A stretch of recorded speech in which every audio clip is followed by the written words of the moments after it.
राम राम राम राम राम। तो स्वागत है आप सबका हमारे channel mysterious Guru thing of some miracle में। भक्तों, आज का जो दौर है बहुत ही जद्दोजहद से भरा हुआ है।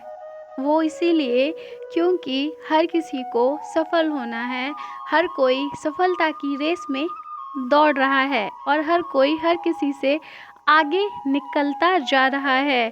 तो ऐसी कंडीशन में अगर क्योंकि कंपटीशन भी बहुत हार्ड हो गया है हर जगह, आप किसी भी डिपार्टमेंट की बात कर लीजिए, चाहे बिजनेस की बात कर लीजिए, चाहे स्टडी की बात कर लीजिए, चाहे अपना क्या कहते हैं ऑफिस का, किसी भी हर चीज़ में कंपटीशन है, ठीक है ना। हालांकि आजकल तो लोग घर में भी कंपटीशन कर रहे हैं। तो चलिए, फालतू की बातों में हमें नहीं जाना है, हमें तो अपने बाबा जी की बातों को मानना है, उनकी दिखाए मार्ग पर चलना है, उनकी बातों को ही सुनना है और हर किसी का साथ देना है, हर किसी का भला करते हुए हमें इस जीवन को जीकर ऊपर भगवान के पास जाना है। अब ये मत कहिएगा कि मैं ऐसा क्यों बोल रही हूँ, क्योंकि ये तो एक कटु सत्य है ना भक्तों। जाना तो सबको है, सबको जाना है, मुझको भी जाना है, हर कोई जाना है। बस क्या है ना कि हम लोग यहाँ पर सिर्फ एक एग्ज़ाम देने आए हैं। इस बात को जब हम समझ जाएंगे ना, तो हम फालतू की लोगों से बहस करना, लड़ाई करना, झगड़े करना, किसी के बारे में बेकार बोलना, अच्छा बोलना छोड़ देंगे। तो इसीलिए हम कह रहे हैं, क्योंकि आप खुद मानिए कि हमें ऊपर से, क्योंकि कहते हैं ना, अब पिछली वीडियो में ही मैं आपको बता दूं, मैंने बोला था कि 33 करोड़ देवी देवता, लेकिन 33 कोटि होते हैं। मुझे भी पता था, लेकिन कभी कभी जो हमारी ज़बान है ना वो फिसल जाती है, क्योंकि आपको पता है इंसान जो है वो गलतियों का पुतला है, ठीक है। गलतियाँ कर कर के ही हमें अकल आती है और हम सीखते हैं।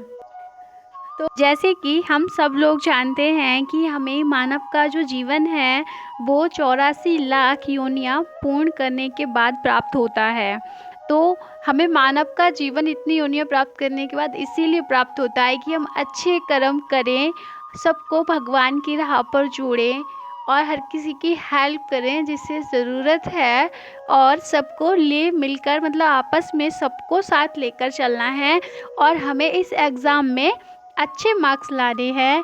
और आपको तो पता है कंपटीशन जब यहीं पर इतना हार्ड है तो वहाँ तो और भी ज़्यादा हार्ड होगा ना। तो हमें उस तरीके से अपनी तैयारी करनी चाहिए। तो चलो चलते हैं अपने मेन मुद्दे पर, जो हमारा आज का टॉपिक है। तो बात कुछ ऐसी है, एक बार की बात है, कैची धाम में बाबा जी विराजमान थे।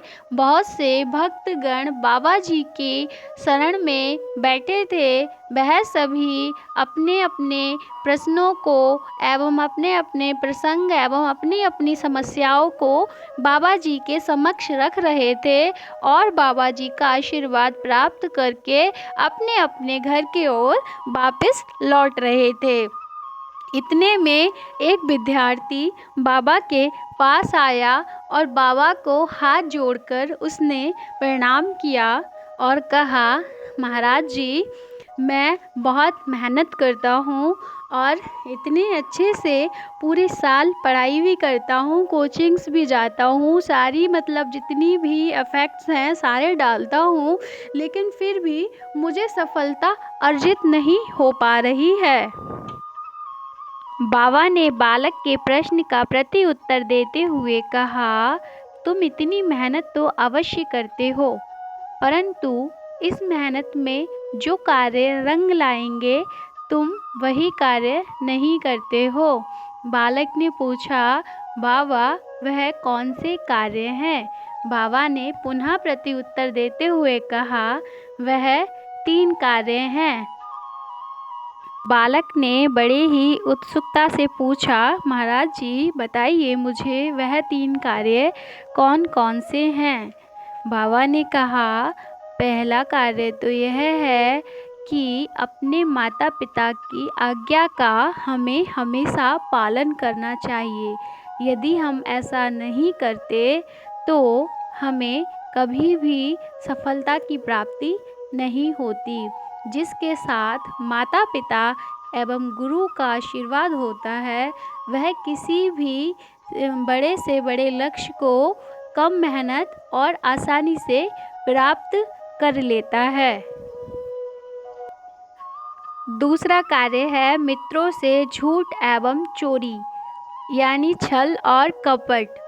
जैसे तुम्हारे मित्र तुम्हारे पास यह जानने आते हैं कि तुम्हारा कोर्स कितना कंप्लीट हो गया है और तुम कितनी पढ़ाई करते हो, तुम उनसे नज़रें चुराते हुए बोल देते हो कि अरे भाई हम तो बिल्कुल ही नहीं पढ़ते, जबकि तुम रात्रि भर पढ़ कर अपना कोर्स कंप्लीट कर रहे हो। तुम इस छल से उन्हें नहीं बताते, कहीं वो तुमसे आगे ना निकल जाएं। उनसे ये बोल देते हो कि मेरी तो पढ़ाई अभी अधूरी है, अभी तो बहुत सारा पढ़ने के लिए बचा हुआ है। याद रखना, जो तुम बातें ज़्यादा बोलते हो वह बातें ब्रह्मांड में जाती हैं और ब्रह्मांड में जो चीज़ तुम देते हो वही लौटकर वापस तुम्हें मिलती है। इसीलिए हमेशा अपने मित्रों से सत्य बोलना चाहिए और अपनी सारी चीज़ें उनके साथ शेयर करनी चाहिए।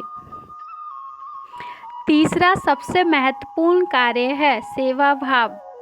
तुम बेसहारा लोगों की ज़रूर ही सेवा करनी चाहिए, बेसहारा बेज़ुबान लोगों की। कल तुम्हारे पास के पड़ोस की दादी ने तुमसे कहा था नीचे से भोजन तैयार करने के लिए मुझे जल लाकर दे दो, क्योंकि वो चलने में समर्थ नहीं है।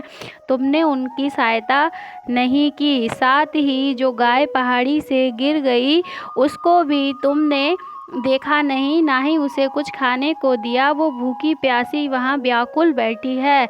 ये बहुत ही बड़ा अपराध है। तो यदि तुम मुझे वचन दो कि आज से अपनी यह आदत बदल दोगे तो मैं तुम्हें सफल होने का आशीर्वाद प्रदान करता हूँ। बालक बाबा के चरणों में गिर जाता है और उनसे अपनी की हुई गलतियों के लिए क्षमा प्रार्थना मांगता है। उसके बाद बाबा उसे आशीर्वाद दे देते हैं और कहते हैं जा, इस वर्ष तेरा प्रथम स्थान आएगा। और वैसा ही होता है। जब परीक्षा के परिणाम आते हैं तो वह बालक डॉक्टरी की परीक्षा में प्रथम स्थान लेकर एक बहुत बड़ा डॉक्टर बन चुका था।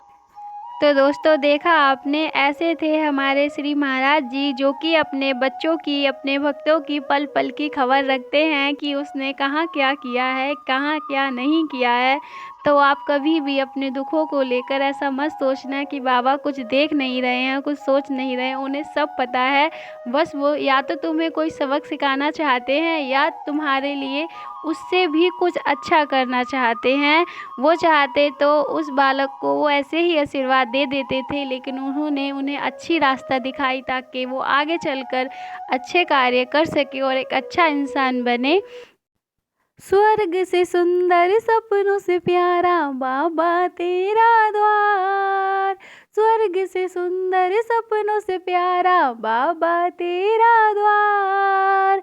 गुरुवर रख लो अपनी शरण में है इतनी दरखास्त, दाता मेरे आप हो, आप ही विश्वास मेरे नीम करौली बाबा, तुम हो सबके भाग्य विधाता। मेरे नीम करौली बाबा, तुम हो सबके भाग्य विधाता।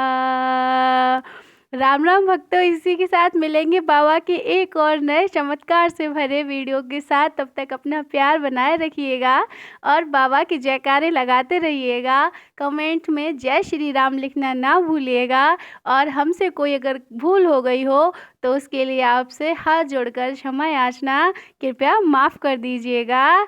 तो भक्तों, मिलते हैं नेक्स्ट वीडियो में। राम राम।